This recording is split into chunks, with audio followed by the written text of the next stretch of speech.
Welcome to Young Creative Hustlers, a podcast for artists who want to learn ways to make a living by what they love to do. I'm Josh Williams, a musician and filmmaker, among other things, and I'm looking to do the same. Join me on my journey as I talk with other creatives and share my story about how to be a young creative hustler. Hey, welcome back to Young Creative Hustlers. It's your boy, your cousin, your nephew. It's Josh. Hey, and so in this episode, I really just kind of wanted to share my creative journey from the beginning and how I've kind of set out to be a young creative hustler, and even a little bit more about why I started this podcast. I know I say it in the intro a little bit. I kind of just wanted to share some of the things I've been learning and how this whole thing started.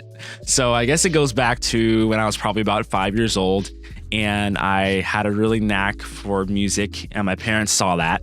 And so they put me in piano lessons. And so I've been taking piano. I took piano lessons from about 5 or 6 years old to probably about my sophomore year in college.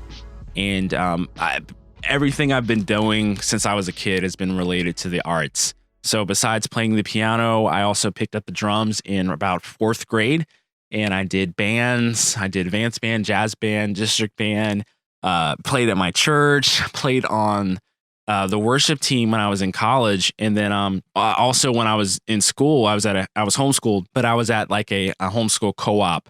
So basically we met 2 days a week and we took classes, stuff my mom couldn't teach me at home, and also for music classes. So I really developed this love for, I played behind choirs. Like I said, I was in the bands. Like I said, when I got to college, I did worship band there. And so, yeah, I've really been doing music since I was a kid. And I never really saw it as a career path because I would see people, I'm not throwing shade at anyone, but I saw that some people were kind of struggling with what they were doing. And I was like, man, I don't know if I want to do that. And of course, my parents were not exactly too fond of that path either. They wanted me to be able to provide for myself. And so I didn't really pursue music. But I did say that since I was a kid that I never wanted to do, a regular job that was outside of my passions or outside of my skills that I built for myself. I never wanted to be miserable at a job. And so I kind of stuck with that. Of course I did what I had to do, but as far as major jobs, I never really took anything that wasn't in my career path. That's not everybody's thing, and don't take that as like, man, I have to do the same thing, do what you got to do. That was just me. And so also had this passion for film that I've kind of had since I was a kid. I was always interested in the behind the scenes videos for movies and stuff like that. And so I started making movies when I was like 11 or 10, maybe even younger than that. And then in college and actually in high school, I was like, man, I really want to do this as a career. I would love to go to Hollywood and do a Marvel movie one day, which, I still may want to do, you never know. Started making movies, started the YouTube channel, started a few YouTube channels, too many YouTube channels actually. And I ended up going to school for film, made some cool films, a lot of bad ones.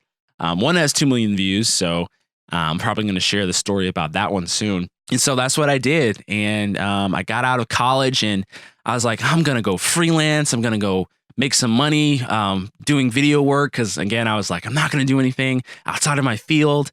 And I wasn't really freelancing. I was more of like sitting at home waiting for opportunities to knock at my door. So I wasn't really seeking out clients. I wasn't really contacting people for work. I was just kind of sitting at home waiting for things to show up on my door.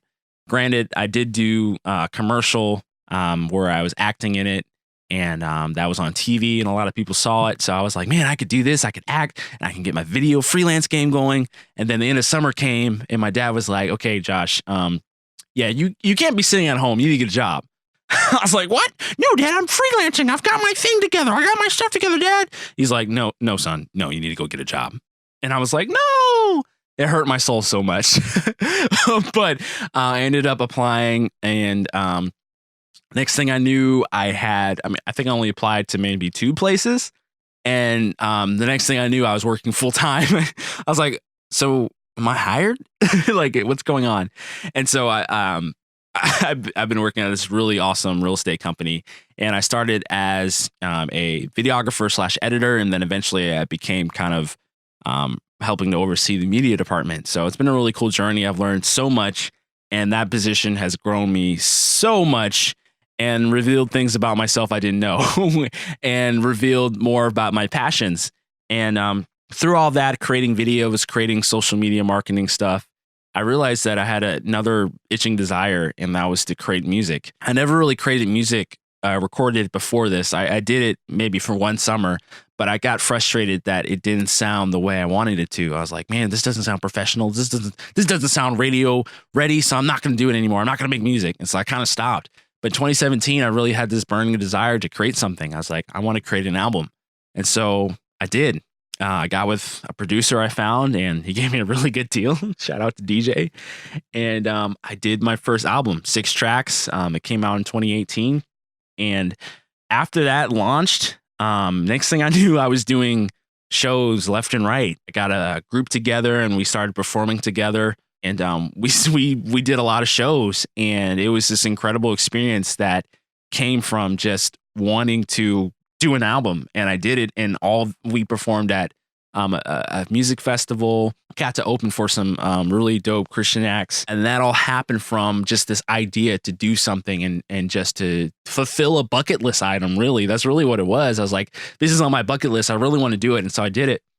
And then after that, I was like, man, I really want to do a Christmas album. And so I was at a show, and I said, hey, I'm putting on a Christmas album by December. And so I put that out there, and I went like a madman and started working on it. And I had some demos, and I really just fleshed it out, and then I put it out, and then got some awesome responses from that. So I say my creative journey has been really just creating something and putting it out and getting that audience feedback. It's a really cool thing to get audience feedback from just hearing how something can affect someone. Like someone listening to my music and saying, man, this really inspired me, or man, this really uplifts my spirit in the morning. That's just an incredible thing. And you never know these things until you actually do it. Like I said before, like I got so frustrated with how my music sounded that I didn't make any. And if I had been practicing this whole time since 2014 when I was doing that, and I kept building that up, I would have been so much better off than I am now. I would have been much better at engineering and mixing and a lot of other things. And so I just encourage you, like, if you have an idea, like, you have to do it. If you have a burning desire to do a creative thing, just try it out. Like, low risk. I mean, there's YouTube, Instagram, or just create something and put it out there and get that feedback. I know it's hard to put yourself out there as an artist because you feel like your artwork is you, but your artwork is not you. It's a reflection of your creative aspect, but your art is not you. So you have to learn how to separate yourself from your art. Your art is something that you create. You are a living human being that exists. I'm losing words, but you exist, and your art is not you. It's a reflection of you, and it reveals more of who you are, probably, but it's not you. And so it's the hardest thing I've ever had to learn, and I'm still learning it. But my art is not me. My music is not me. My films are not me. It's something I put my heart and soul to, but I have to learn to detach myself from those art pieces. So I don't know where that came from. I've recorded this episode 3 times, so this is the last time I've talked about this before, or the first time I've talked about this. But, I just want to encourage you, if you have an idea, to go out there and do it. And one thing, like, you never know how your art will inspire someone. Like, I put off starting this podcast for so long, and then I was at a wedding, and Luke, really awesome dude, was like, man, if you have that idea, man, you really need to start it, because you never know how your art will affect someone. Your art could save someone from suicide. Like, think about it. Like, your art could bring joy to someone's day. Like, if you have that burning desire, you have to create that thing. Now, granted, I'm a Christian, so there's another aspect with that of praying and seeking the Lord on timing for when you should do stuff. But also if you have that check in your spirit that this is the right thing, you need to do that thing and go out and create that thing, because you never know how it's going to affect someone. And I don't want to look back in my life and say, man, I wish I had done this. I wish I had done this. I've seen so many people that are older that are like, man, I wish I had done that when I was younger. And I don't want that to be what I constantly tell my kids when I eventually have them. Like, man, I wish I had done that. I want to do that now. I want to do that while I can, while I'm still breathing, while I have both of my legs and both of my arms. Like, I want to be able to do those things. And if I have the opportunity, and if I'm not capitalizing on that opportunity, then, what's wrong? I don't want to be living in fear of failure, because failure is inevitable. It's life. Like, we're going to fail sometimes, but that's okay. Like, the question is, what do you do after the failure? How do you learn from the failure? How do you do things better next time? And so that's what I've been kind of learning on my journey, that, with great power comes great responsibility. Oh, I just sneaked that in there. Okay. But yeah, so just continue to create and put stuff out there and get that feedback, and build your fan base while you're at it too. Shoot, people want to see what you have to create. People are itching to see what you want to do. But really, it starts with just doing. When you have an idea, you have to go. I'm stealing Nike's slogan today. You have to just do it, because that's the only way you're going to be able to grow. You have to get your mediocre content out of the way. You got to get your content out the way to get to your really good stuff. And you have to keep digging those wells and finding out and discovering more of who you are, really. Like, that's really what it is. You're discovering more of what you really like.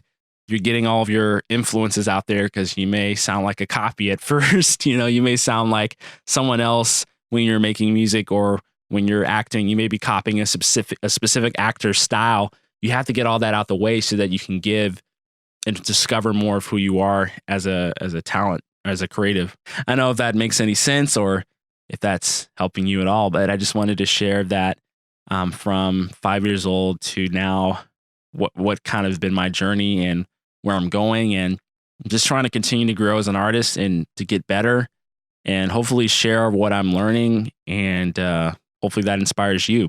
So that's kind of why I started this show, to share tips for young creatives that want to make a living with what they do, kind of how I'm starting to do it and how others have already done it as a template, whether they're, a friend down the street that may not be super famous, but they're making a living with their art. And I think those are people that you can learn from, whether they're super famous or not. And actually, those people down the street are actually probably more, because what they're doing is more repeatable and a little bit more actionable than comparing yourself to someone that's super high up there. But it's always great to hear where they started and how they built to that point. So I definitely want to share that on the show as well. So hope you've enjoyed this episode. If you've been enjoying the podcast, please leave a 5-star review and rating. It really helps to spread the show out there. And I would love to hear what you have to say about the show. And I'm probably going to be reading some reviews on the next episode. So stay tuned.